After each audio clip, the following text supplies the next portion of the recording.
নমস্কার, বাংলা জ্ঞান হাব চ্যানেলে আপনাদের সকলকে স্বাগত। আপনি যদি মনে করে থাকেন যে আমেরিকা তার সামরিক শক্তি দিয়ে আবার পুরো মিডল ইস্টকে নিয়ন্ত্রণে নিয়ে আসার চেষ্টা করছে, তাহলে আপনি জেনে থাকুন যে আপনি শুধু মিডল ইস্টে বা ওয়েস্টার্ন মিডিয়ার ছবিটাই দেখছেন বা রিপোর্টটাই দেখছেন। আজ 9 জুলাই 2026, গত 24 ঘন্টা জুড়ে মিডল ইস্টে যে একটা বড় প্ল্যান, হ্যাঁ, ভূ রাজনৈতিক একটা বড় প্ল্যান বা দাবার বোর্ডে এমন কিছু চাল দেওয়া হয়েছে যে চালটার বাস্তবতার ইঙ্গিত অন্য কিছু দিচ্ছে। কেন বললাম কথাটা বলে দিচ্ছি, কারণ আপনারা জানেন যে আমেরিকা কি সত্যি শক্তি প্রদর্শন করছে মিডল ইস্টের মধ্যে, নাকি ক্রমশ নিয়ন্ত্রণ হারিয়ে মরিয়া হয়ে যাওয়ার একটা চেষ্টা উঠে এসেছে। এটাও কিন্তু প্রশ্ন। আপনারা নিশ্চয়ই এতদিনে খবরে দেখেছেন যে আমেরিকা ইরানের ওপর শতাব্দীর সেরা বড় সামরিক হামলা চালিয়েছে। আর এই বলি বা এই হামলার পেছনে শুধু সামরিক শক্তি নয়, বরং ভূ রাজনৈতিক হতাশা এবং ব্যর্থতার একটা ছাপ কিন্তু লুকিয়ে আছে। যারা আপনারা এই চ্যানেলটা রেগুলার ফলো করেন, আপনারা জানেন যে এই চ্যানেলটা প্রত্যেকটা বিষয় যুক্তি সহকারে আপনাদের সামনে পরিবেশন করে থাকে এবং আর্টিকেল নিয়ে এসে কথা বলে, কারণ আর্টিকেল ছাড়া আমরা কোনো কথা বলি না। আর যদি বলি, ডোনাল্ড ট্রাম্প হঠাৎ করে এতদিন কোথাও না গিয়ে তুরস্কের প্রেসিডেন্ট এরদোয়ানের সাথে মিটিংয়ে করলেন, এবং যে তুরস্কের সাথে এতদিন ধরে আমেরিকার শত্রুতা ছিল, সে তুরস্কের সাথে বন্ধুত্বের হাত কেন বাড়িয়ে দিলেন, এই বিষয়টাও আমরা আলোচনা করব। আর যখন তুরস্কের সাথে বন্ধুত্বের হাত বাড়িয়ে দিলেন, ঠিক সেই সময় আমেরিকার চরম মিত্র বা বন্ধু ইসরায়েল এবং ইসরায়েলের প্রেসিডেন্ট নেতানিয়াহু কেন উদ্বেগ প্রকাশ করলেন, এর পেছনে কি লুকিয়ে আছে ভূ রাজনৈতিকের বড় সমীকরণ? আমরা এই বিষয়টাও কিন্তু আজকে ভিডিওতে আলোচনা করব। এবং এই ভিডিওটা শেষে আমি আপনাদের সামনে এমন একটা গুরুত্বপূর্ণ বিষয় তুলে ধরব, যার ব্যাখ্যা করতে আপনাদের সামনে বেশ কিছু জায়গায় তথ্য আসবে, যেখানে আপনাদের সামনে ক্লিয়ার হবে যে ইরান আমেরিকার সাথে চুক্তি করতে আগ্রহী নয় কেন। দেখুন, পুরো বিষয়টা শুরু থেকে শেষ পর্যন্ত দেখুন, তাহলে আপনার কাছে পুরো বিষয়টা জলের মতো কিন্তু পরিষ্কার ক্লিয়ার হয়ে যাবে। চলুন আমরা আজকে সব থেকে বড় যে আপডেটটা আছে সে আপডেটটা আমরা আলোচনা করে নিই। দেখুন, আমেরিকা বড় হামলা চালিয়েছে ইরানের ওপর। অ্যাকচুয়ালি বিষয়টা আপনারা সোশ্যাল মিডিয়ায় দেখেছেন, কিন্তু কি ঘটেছিল তথ্য তো দিতে হবে, সে তথ্যটা আমি দিয়ে দিচ্ছি। আজ 9 জুলাই, গতকাল 8ই জুলাই ছিল। 8ই জুলাই ভোরবেলায়, ভোর বলতে প্রায় 3টের কাছাকাছি, ভোর 3টের কাছাকাছি আমেরিকার সেন্ট্রাল কমান্ডো হঠাৎ করে একটা বিষয় নিয়ে ঘোষণা করে দেয় যে তারা ইরানের ওপর বড় ধরনের হামলা সামরিক হামলা চালাতে যাচ্ছে। এটা কিন্তু পরিষ্কারভাবে তারা ঘোষণা করে দেয়, এবং পশ্চিমা মিডিয়া সেই সময় দাবি করে যে এই হামলা হচ্ছে যে এতদিন ইরান আমেরিকা যে যুদ্ধ চলছিল তার থেকেও বড় হামলা কিন্তু হতে চলেছে, এবং কয়েকশো গুণ শক্তিশালী একটা হামলা হতে চলেছে।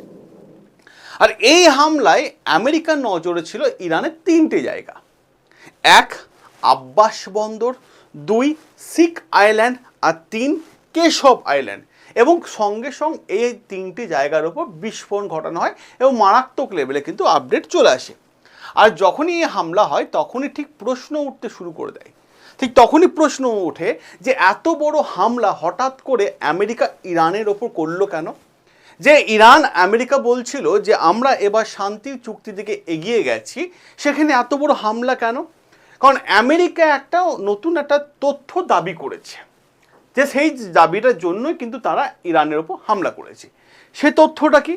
আমেরিকার দাবি যে গত 2 দিন ধরে হরমুজ প্রণালীর কাছে ইরান কি করেছে, যে 3টে বাণিজ্যিক জাহাজ যাচ্ছিল, সেই 3টে বাণিজ্যিক জাহাজের ওপর তারা অভিযান চালিয়েছে, আটক করেছে, এবং পাশাপাশি এটাও অভিযোগ করে যে আমেরিকা ইরানকে যে পূর্বে শর্ত দিয়েছিল যে এই 60 দিন কোনো জাহাজের ওপর হামলা হবে না, সেই শর্ত লঙ্ঘন করেছে, কিন্তু তার জন্য এই আক্রমণটা করা হয়েছে। তাহলে এবার একটা বড় প্রশ্ন, এই বিষয়টা কি সত্যি এত সহজ? কেন বললাম বলুন তো? আমি বলছি। তার আগে আমি আপনাদের আরও একটা তথ্য দিই।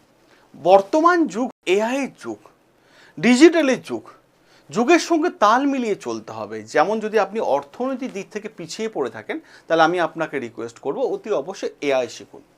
আপনি যদি মাধ্যমিক, উচ্চ মাধ্যমিক বা গ্র্যাজুয়েশন পাস হয়ে থাকেন, তাহলে এআই শেখা আপনার জন্য ভীষণ জরুরি। কারণটা আমি আপনাদের বলে দিই, আপনার ব্যবসা আছে, ব্যবসা রান করছে না বা চলছে না, এআই দিয়ে, এআই টুলস ইউজ করে সেই ব্যবসাটাকে ভাইরাল করুন। কীভাবে ব্যবসা করবেন না করবেন সমস্ত বিষয় এআই শিখিয়ে দেবে। আপনি সন্তানের ভালো চেয়েছেন, অবশ্যই প্রত্যেক বাবা মা সন্তানের ভালো চায়। এবার সন্তানকে খুশি রাখার জন্য যখন যা চেয়েছে তাই দিয়েছেন, কিন্তু আমি আপনাকে বলবো এবার তার হাতে আবার ভবিষ্যৎ উপহার দিন। এই ভিডিওর কমেন্ট বক্সে চলে যান, এআই ব্যাচের লিঙ্ক আছে, সেখানে গিয়ে আপনার সন্তানকে আপনার ভবিষ্যৎ উপহার দিন, যাতে তার ভবিষ্যৎটা উজ্জ্বল আলোয় আলোকিত হয়ে যায়। এবার আসি আমাদের আরেকটা গুরুত্বপূর্ণ জায়গা। দেখুন, বিষয়টা আমি আপনাদের আরেকটা জিনিস ক্লিয়ার করে দিই। হামলার আগে আমেরিকা ইরানের উপর হামলা করেছে। এই হামলার আগে একটা অর্থনৈতিক চাপ কিন্তু আমেরিকা ইরানের উপর প্রয়োগ করেছে। বিষয়টা খুব ভালোভাবে কিন্তু লক্ষ্য করবেন। এখানে কি হয়েছে, হামলার মাত্র কয়েক ঘন্টা আগে, অর্থাৎ বলা যেতে পারে 7ই জুলাই এবং 8ই জুলাই, এই মিডিল রাত্রিবেলায়, ঠিক আছে, 7ই জুলাই মধ্যরাত্রি, 8ই জুলাই পড়ে গেল, রাত 12টা পর পেরিয়ে গেল, তো মধ্যরাত্র হয়েই গেল। এই মিডিল সময় মার্কিন প্রেসিডেন্ট ডোনাল্ড ট্রাম্প আরও একটা বিষয় ঘোষণা করে দেয়, এবং খুব ইন্টারেস্টিং ঘোষণা এটা। কিন্তু ঘোষণাটা কি করে, যে তিনি জানান যে ইরানকে যে শর্ত সাপেক্ষ বলা হয়েছিল যে ভাই তুমি বিশ্বের বিভিন্ন দেশকে তেল বিক্রি করতে পারবে, যে ছাড়পত্র দেওয়া হয়েছিল তা অবিলম্বে এখন বাতিল করা হচ্ছে। কে ঘোষণা করলো? ডোনাল্ড ট্রাম্প ঘোষণা করলো। অর্থাৎ এই বিষয়টা কি দাঁড়ালো, প্রথমে অর্থনৈতিকের ওপর চাপ দেওয়া হলো 7ই জুলাই এবং 8ই জুলাই, ঠিক আছে, তারপর যখনই চাপ দেওয়া হলো, 8ই জুলাই রাত 12টা পেরিয়ে গেছে, ঠিক 8ই জুলাই ভোর 3টে নাগাদ করে ইরানের ওপর সামরিক হামলা করে দেওয়া হলো। হ্যাঁ, আর এতেই অনেক জিও পলিটিক্সের এক্সপার্টরা কী দাবি করছেন, এতেই দাবি করছেন যে এটা কি শুধুমাত্র আমেরিকা ইরানের ওপর প্রতিশোধ নিল, নাকি এর পেছনেও রয়েছে আমেরিকা বড় কোনো কৌশল বা প্ল্যান। এটাও তথ্য সামনে আসছে। এবার প্রশ্ন হচ্ছে, হরমুজ প্রণালী, এই হরমুজ প্রণালীকে নিয়ে কেন এত উদ্বেগ আমেরিকা এবং ইরানের মধ্যে? আমি আপনাদের একটা কথা বলতাম না, যে হরমুজ তুমি কার, আমেরিকা নাকি ইরানের?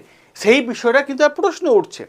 কারণ অনেকের মতে আসল কারণ লুকিয়ে আছে ইরানে হামলার পেছনে, যে হরমুজ প্রণালীতে।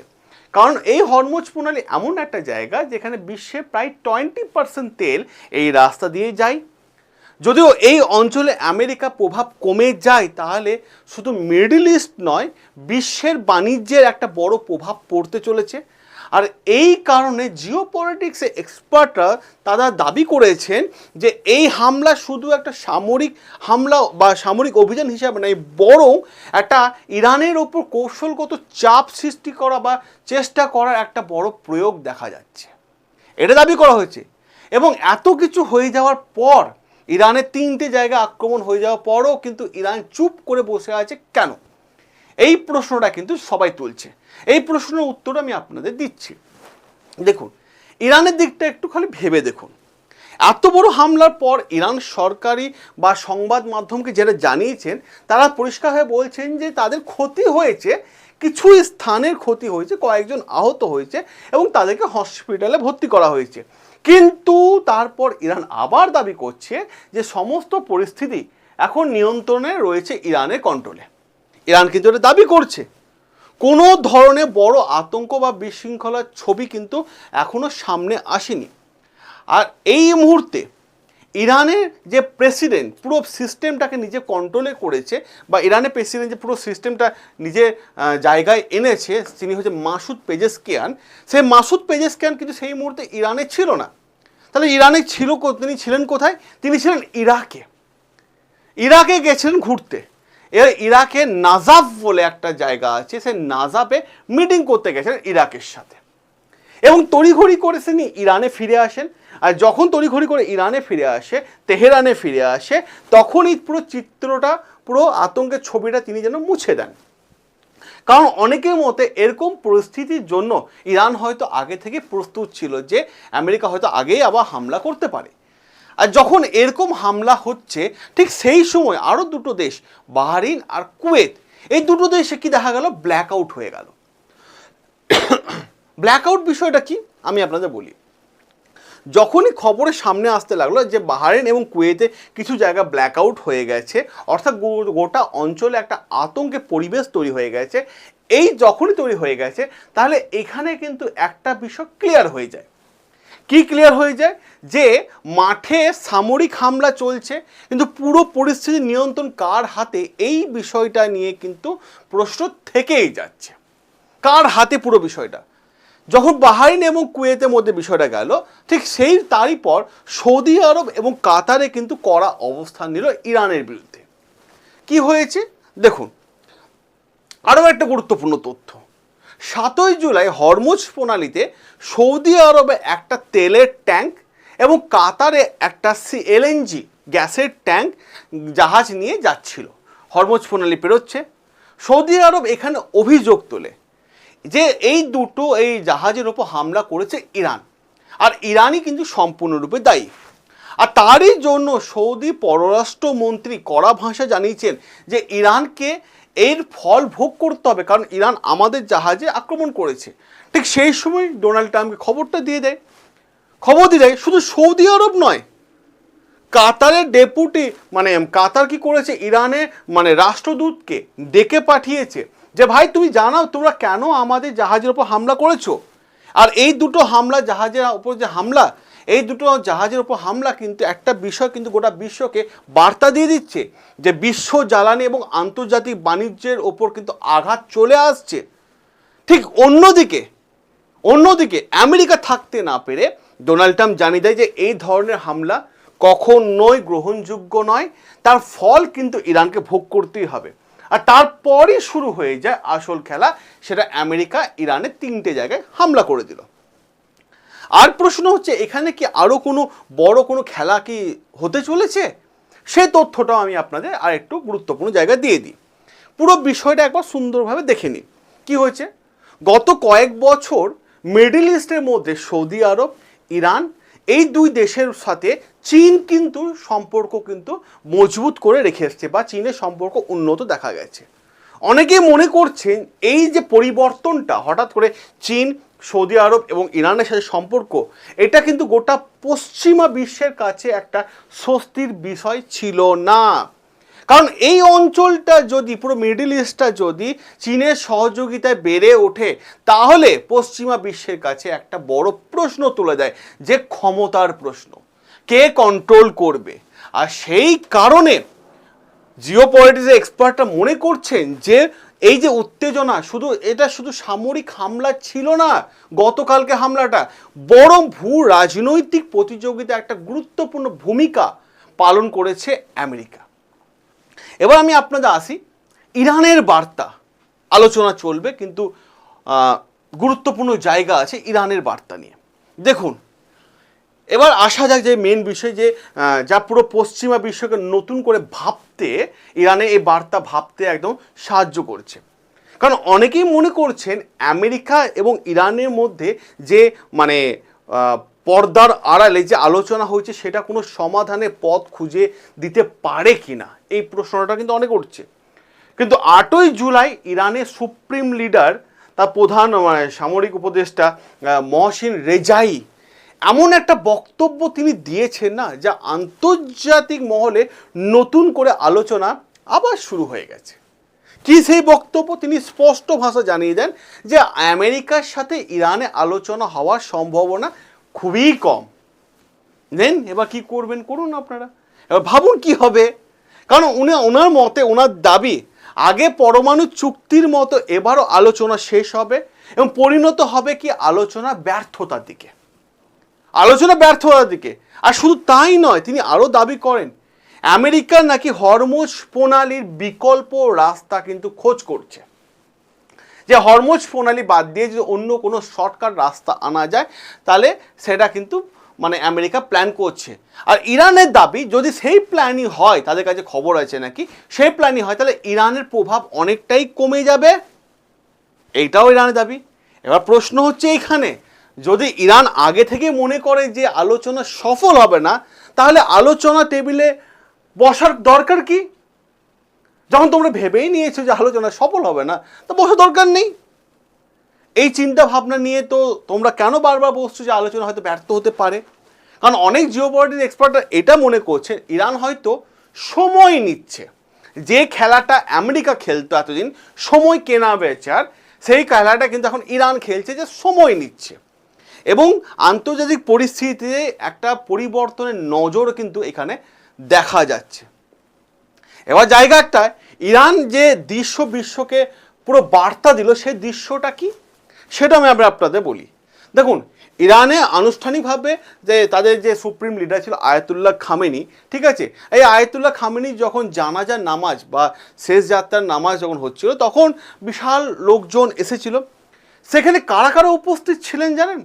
সেখানে উপস্থিত ছিলেন ইরানের প্রেসিডেন্ট মাসুদ পেজেশকিয়ান এবং ইরানের সামরিক উপদেষ্টা মহসেন রেজাই এবং ইরানের পররাষ্ট্রমন্ত্রী আব্বাস আরাকাচি, এরপর ইরাকের প্রধানমন্ত্রী মোহাম্মদ শিয়া আল সুদানি, ইনিও কিন্তু এই জানাজায় নামাজে উপস্থিত ছিলেন।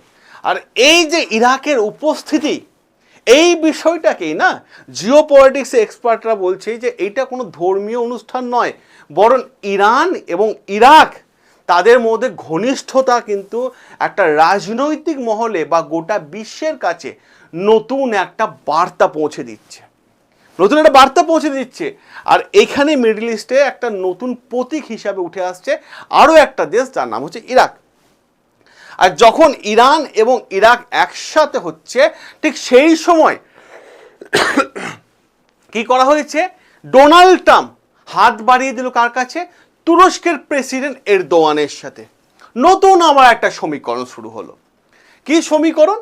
সমীকরণ হচ্ছে যে ইরাকের তুরস্কের ওপর আমেরিকা স্যাংশন লাগিয়ে রেখেছিল, যে তুরস্কের সাথে আমেরিকা বলেছিল যে তুরস্কের সাথে বিশ্বে কোনো দেশ ব্যবসা করবে না, আজকে সেই তুরস্কের সাথে হাতে হাত রাখছে।